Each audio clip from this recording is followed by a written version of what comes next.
Sekretaris Jenderal PDIP Hasto Kristianto telah ditetapkan sebagai tersangka terkait kasus suap yang dilakukan mantan caleg PDIP Harun Masiku. Sekjen PDIP tersebut juga tersangka kasus perintangan penyidikan atau obstruction of justice karena dinilai menghambat penyidikan terhadap Harun Masiku. Hasto memerintahkan Harun merendam handphone dan melarikan diri sehingga tak tertangkap sampai saat ini. Pertanyaan pun bermunculan, kenapa Hasto tahu rencana OTT KPK terhadap Harun Masiku? Perkara yang membelit Harun Masiku ini berawal dari operasi tangkap tangan pada Januari 2020.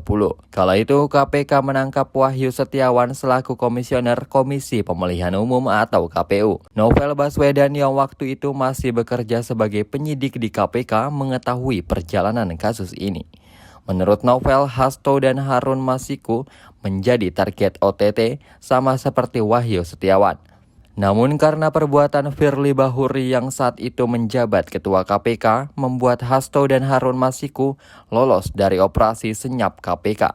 Rupanya Firly Bahuri berbicara kepada media tentang penangkapan Wahyu dan sejumlah pihak lainnya. Di sisi lain, kata Novel, Firly Bahuri juga sempat menolak untuk memproses Hasto ketika penyelidik melakukan laporan terhadap pimpinan dalam forum expose atau gelar perkara. Alasannya Firly ingin memproses Hasto setelah Harun tertangkap lebih dulu. Namun pada kenyataannya, lanjut Novel, tidak ada kesungguhan dari Firly dan pimpinan lainnya untuk menangkap Harun Masiku. Download Tribun X sekarang, menghadirkan lokal menjadi Indonesia.